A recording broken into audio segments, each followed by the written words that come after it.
Absolute resonance के इस episode की शुरुआत में हम देखते हैं कि डूजी होंगलियान जो होती है इसकी टीम ने 2 टावर्स को एक्टिवेट कर दिया होता है और इस चीज को देख के जियांग क्विंग कहती है कि जैसा कि एक्सपेक्ट किया ही था कि डूजी होंगलियान की जो टीम है उसने पहले ही सेकंड लेवल प्यूरिफिकेशन टावर को पार कर लिया है और उन्होंने अब तो आगे भी बढ़ना शुरू कर दिया है। और इस चीज को सुन के लीलो जो होता है माफी मांगते हुए कहता है कि मुझे माफ करना जो मेरी वजह से डार्क सोल पॉन्ड में डिले हो गया है। तो इस पर क्यूटी खुश होते हुए कहती है कि नाइफ को शार्प करने में जो समय लगता है उसे डिले करना नहीं कहते हैं, क्योंकि तुम्हारी जो स्ट्रेंथ बड़ी है वो बाद में हमारी मदद कर सकती है सेकंड लेवल के टावर को क्लियर करने में। और जियांग कहती है कि चिंता मत करो, ऐसा नहीं है कि हमारे पास मौका नहीं है कि हम उनकी बराबरी कर सकें। और जब इन तीनों चारों का डिस्कशन यहाँ पे चल ही रहा होता है कि तभी अचानक से डार्क सोल पॉन्ड में काफी तगड़ा सा ब्लास्ट सा होता है, जिसे देख के ये सभी लोग ही हैरान होते हैं, क्योंकि डार्क सोल पॉन्ड के अंदर से अचानक से काफी ज्यादा पावर बाहर निकल के आने लगी थी, जिसे देख के ये सभी लोग ही काफी ज्यादा हैरान होते हैं और कहते हैं कि हे भगवान, आखिर ये किस तरह की पावर है। ये वाला जो बीस्ट है ये तो यहाँ तक कि एनोमली से भी काफी ज्यादा खतरनाक खूंखार है, लेकिन आज अचानक से ये इतने ज्यादा गुस्से में पगला क्यों गया है। जबकि सब लीलो के भी होश उड़े हुए होते हैं और ये कहते हैं कि न जाने क्यों किसी वजह से ये जो बीस्ट है मुझे काफी फेमिलियर सा महसूस हो रहा है। और तभी लीलो की आंखें खुलती है और इसे याद आ जाता है कि ये तो वही पावर है जिसे इसने डार्क सोल पॉन्ड में पहले सेंस किया था, और इसकी जो सेंसेशन ये काफी ग्रीडी और हंगरी है, जैसे कि ये इसको कच्चा ही निगल लेना चाहता हो। और क्या ऐसा हो सकता है कि ऐसा इसलिए हो रहा है क्योंकि मैंने डार्क सोल लीफ को तोड़ा था? नहीं, इस चीज का डार्क सोल लीफ के साथ कोई भी लेना देना नहीं है। और अब तो मुझे ऐसा लग रहा है जैसे कि ये मेरे अंदर वाली डबल रेजोनेंस पावर के पीछे पड़ा है। और तभी अचानक से डार्क सोल पॉन्ड के अंदर से काफी ज्यादा खूंखार सा बीस्ट बाहर निकल के आता है, जो कि काफी तेजी से लीलो की तरफ बढ़ रहा था। और इसको अपनी तरफ आता हुआ देख के लीलो भी कांप उठता है और सोचता है कि क्या ऐसा हो सकता है कि ये सच में मेरे ही पीछे आ रहा है। जबकि इसके साथ में जो लोग थे वो डरते हुए घबराते हुए कहते हैं कि ऐसा लग रहा है जैसे कि ये हमारी तरफ ही आ रहा है। और तभी अचानक से इस बंजर जमीन पे कोयल बोलती है कि पैनिक करने की कोई भी जरूरत नहीं है, क्योंकि फॉरबिडन जोन के बाहर डीन ने खुद अपने हाथों से रेनिक सिंबल्स को इनग्रेव कर रखा है, तो ये जो बीस्ट है ये बच के नहीं निकल पाएगा। और इस चीज को सुन के कुछ जने भागते हुए कहते हैं कि क्या ये सच है? लेकिन मैंने आज से पहले तो कभी भी इस बारे में नहीं सुना है, इसलिए चलो यहाँ से भागते हैं। जबकि सब लीलो भी इनको भागते हुए ज्यादा देख के सोचता है कि मुझे लगता है कि हमें भी यहाँ से भाग के चले जाना चाहिए। और तभी हम देखते हैं कि किसी तरह की पावर एक्टिवेट हो जाती है, जिसकी वजह से सील जो यहाँ पे लग रखी थी वो भी एक्टिवेट हो गई थी। और फिर क्या था, ये जो बीस्ट काफी तेजी से आगे बढ़ रहा था, बाहर निकलने की कोशिश कर रहा था, तो ये सील से टकराता है और एक धमाका होता है, जिसकी वजह से ये जो बीस्ट होता है काफी पीछे तक घसीटता हुआ जाता है और ये एक तरीके से थोड़ा बहुत इंजर्ड भी हो गया था। जबकि इस चीज को देख के सभी लोगों के होश उड़े हुए होते हैं, क्योंकि ये धमाका वाकई में काफी जोर से हुआ था। और इस तरफ हम देखते हैं कि इस वजह से इस बीस्ट को भी काफी ज्यादा गुस्सा आ रहा होता है और इसी नजर लीलो के ऊपर से तो हटी नहीं रही होती है। और उसे देख के ये सोचता है कि इसके पास तो नेचुरली डबल रेजोनेंस है,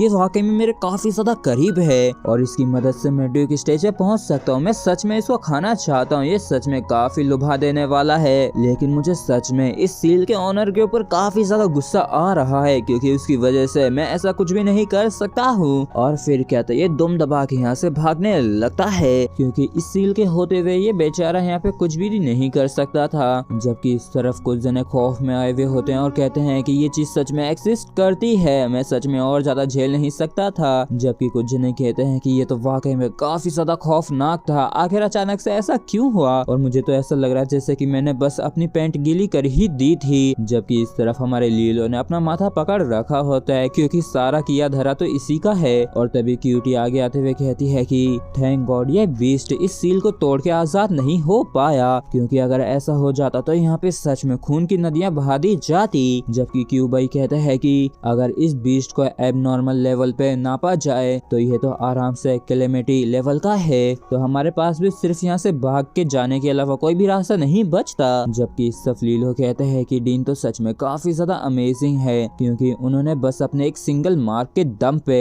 एक हेवनली जनरल स्टेज के बीस्ट को रोक लिया है। तो जियांग क्विंग इसके पास आते हुए बताती है कि उस मार्क के अंदर डीन की विल है, तो एक किंग स्टेज पावर हाउस का जो लेवल है वो हमारी सोच से भी भी परे है और एक तरीके से वही हमारी दुनिया के अंदर परम शक्ति है। लेकिन जो भी हो, एक ना एक दिन हम भी उस लेवल तक जरूर पहुंचेंगे। तो लीलो कहता है कि आखिर तुम मुझे इस हम में क्यों घसीट रही हो, क्योंकि हर कोई तुम्हारे जैसा नहीं हो सकता है जिसके पास 9th ग्रेड लाइट रेजोनेंस है, जो कि जो चाहे हासिल कर सकती है। तो इस पर जियांग कहती है कि तुम्हारा जो डबल रेजोनेंस है वो भी तो काफी ज्यादा इम्प्रेसिव है और ना जाने किसी वजह से मुझे ऐसा महसूस हो रहा है जैसे कि जो दिख रहा है वो तुम्हारी लिमिट नहीं है। और इस चीज को सुन के लीलो के पसीने छूट जाते हैं और ये सोचता है कि चलो ठीक है, मैं मान गया, तुम काफी स्मार्ट हो, लेकिन अब पत्ते तुम नहीं खोलो। और फिर ये सोचता है कि जब मैं जनरल रियलम में अपना कदम रखूंगा तो यहाँ तक कि ड्यूक स्टेज का जो पावर हाउस होंगे वो भी इस चीज से काफी ज्यादा चौंक जाएंगे, क्योंकि तब डबल रेजोनेंस कुछ भी नहीं रह जाएगा, क्योंकि उन्होंने आज से पहले कभी भी जनरल स्टेज पे ही किसी के पास 3 रेजोनेंस पैलेस नहीं देखे होंगे। मतलब कि एक बार ही जो लीलो जनरल रियलम में पहुंच गया तो इसका जो तीसरा पैलेस जो है वो भी ओपन हो जाएगा। और जियांग क्विंग मैप दिखाते हुए बताती है कि चलो हम रास्ते के दौरान इन 2nd लेवल के टावर्स को भी कंकर करते हुए जाएंगे, क्योंकि हमारा जो अल्टीमेट गोल है वो ये 3rd लेवल का टावर है। और 2nd लेवल प्यूरिफिकेशन टावर की जो डिफिकल्टी है वो